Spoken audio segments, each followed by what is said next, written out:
Well, in a statement issued yesterday, Prince Harry said there is a cost to this relentless propaganda, specifically when it is knowingly false and malicious. And though we have continued to put on a brave face, as so many as you can relate to, I cannot begin to describe how painful it has been. Well, in just a moment, we'll be talking to Nick Ferrari, but first, our royal editor, Camilla Tominey, is live from Manchester. Morning, Camilla. Morning. So what's your take on this? Well, I think on the issue of the letters, there's a robust legal case to be argued there in the sense that handwritten notes to her father, extremely private correspondence that was then shared by Thomas Markle with the Mail on Sunday could call into question legal issues of breach of privacy, breach of confidence, even breach of data protection rules. That's one argument. What I think is interesting about this statement is that it uses the medium of that letter to then expand the argument and basically suggest that the whole of the Royal Press Pack has behaved with impropriety over the last 2 years. But because the statement doesn't actually specify, well, which articles are you objecting to here? It's kind of a general, broad brushstroke of what Prince Harry describes as propaganda, and I'm not sure whether I agree with that. The statement's prefaced by the fact, well, we believe in a free and fair press. Well, in which case, is it still OK to scrutinise their use of private jets? The fact that a number of members of staff left in quick succession earlier this year? The fact that the money they spent on the refurbishment of their home in Windsor had come under scrutiny? The fact that they were quite private about aspects of little Archie's birth? Is that allowed, or are we in a situation where what the Sussexes want is overwhelmingly positive coverage and nothing negative said about them? Because if they're asking for that, I think that's impossible, and it wouldn't represent fair, accurate and contemporaneous reporting. Is this just not the words of a husband that he loves his wife, that he dotes on her, and he just wants to protect her no matter what the fallout might be? And I can completely sympathise with that, and I'm sure this morning viewers look at this, and a lot of them will be saying, yes, the press, just leave them alone. You, as you say there, invoked memories of his mother. Though this action may not be a safe one, it is the right one, because my deepest fear is history repeating itself. I've seen what happens when someone I love is commoditised to the point that they're no longer treated or seen as a real person. I lost my mother, and now I watch my wife falling victim to the same powerful forces. He also says there is a human cost to this relentless propaganda. So that sounds, Camilla, as if this is having a very deep effect on them at home. Yes, and we can understand and I think empathise with the emotion expressed in the statement. But just a couple of points. First of all, the mainstream media doesn't publish with impunity. Unlike people say on Twitter or online, we are responsible, we have to abide by the Independent Press Standards Organisation's Code of Practice, and we are subject to legal challenge, point one. Second of all, let's not rewrite history here. Largely because of the press and the positive publicity she engendered, Princess Diana was rightly an icon of the 20th century. So let's not pretend that the press were constantly doing her down. The press championed, celebrated and loved her for a large proportion of her royal working life. But I just got to pull you up on one thing there, because your point one, the fact that the press adheres to restrictions and rules, and there's always a legal recourse. The legal recourse is actually what they're taking, and the reason that they're taking this, one of the reasons they're taking it, is because of the alleged editing of that letter from Thomas Markle, which was then printed in the Mail on Sunday. Now, the Mail on Sunday they say they stand by the story it published, will be defending the case vigorously. Specifically, we categorically deny that the Duchess's letter was edited in any way that changed the meaning. They disagree with that, in which case that is a little bit like being online, because that is the press acting with impunity. Or we'll cut that bit out, we'll put that in because that's a little bit more sexy. And that's why that is right to be legally challenged. I'll be really interested in the outcome of this, because at the end of the day, we've seen cases like this involving the royal family before. Let's think back to Prince Charles's private diaries being published and the legal challenge that came because of that.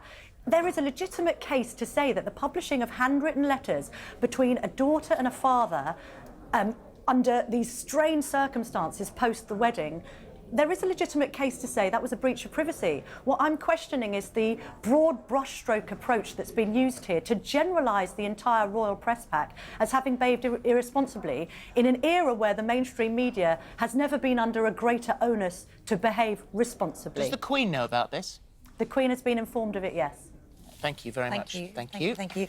Nick, thank you for joining us this morning. So when you saw this break last night, what were your initial thoughts? I wouldn't want to be the editor of the Mail on Sunday, was my immediate thoughts. Right. And having been the deputy editor of tabloid papers, it's not necessarily a fight you want to get into. But I really take a lot of what Camilla said and what you started with, Philip. Look, I currently don't have one. But if I had a wife, I would want to leap to her defence, so I understand it. But he's not any one individual. And the fact that he's generated such positive publicity and does so well for charity is because he has, if you want, done a deal with the media. I think, for what it's worth, it also plays into what you're going to be talking to Deirdre about. This is a facet of new technology. What I think he's really angry about is the trolling and the comments that I wouldn't even mention on a programme such as this, many of them racist, that his wife has endured. I think that is the breaking point. You can't take action against Twitter or trolls, so you take action against a newspaper that, you're right, if they've edited the letter, if they're in a dark place, but I think he's just gone for them. I think it's fuelled more by what he sees on social media.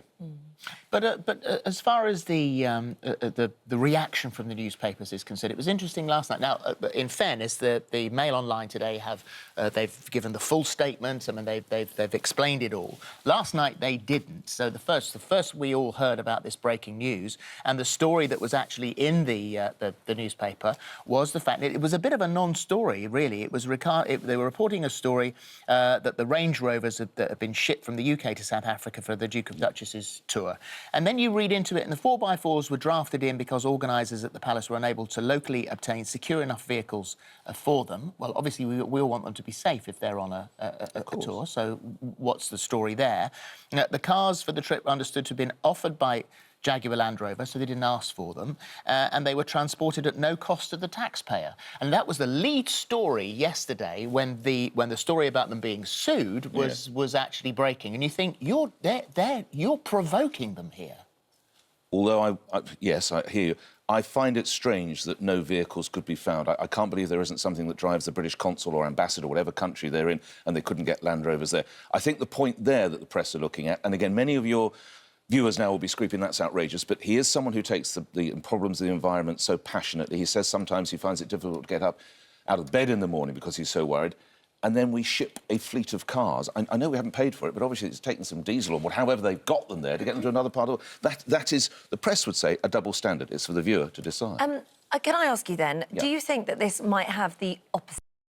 I mean, the letters sort of is one side of it, but actually, as Camilla said, this sort of broad brushstrokes, sort of roping in all aspects of the media. Do you think that they may generate more negative press? No, and I tell you why. I think of all the royals, there is some kind of affinity between the British public and Prince Harry, because you just have to go back to watching him as, I think, a 9-year-old boy, but don't quote me, walking behind the carriage that bore his...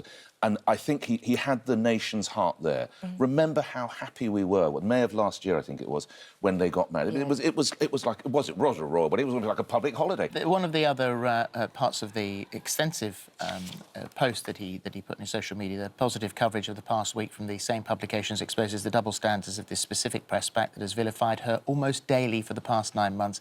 They've been able to create lie after lie at her expense simply because she has not been visible whilst on maternity leave. She is the same woman she was a year ago on our wedding day. She's the same woman you've seen on Africa this tour. Now, this is obviously, as Holly was saying, and this is obviously he's desperately in love.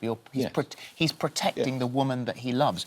But is this all a bit showbiz and not very royal? Oh, I don't think so. For me, and it has been reported that letter was written by... That's not a lawyer writing that letter. That is a concerned and angry husband and, indeed, father who is not going to put up with this anymore and who wants to do the whole royal circus in a different way. He's laying the line down. He's letting the media know. Unfortunately, I say again, I think a lot of it is social media that no one can actually address, but he's putting a firm line in the sand, and what will be fascinating to see how newspapers, and it has to be said, radio stations and even TV, how we respond to that. The saddest thing is if her father hadn't given those letters in the first place. I mean, as Camilla said, he was it's important to remember, the newspaper didn't intercept the letter. They haven't hacked it or found it. He made it public, and that is... It's not the media's fault that she has a troubled relationship with her father. We, the media, were not the cause of that.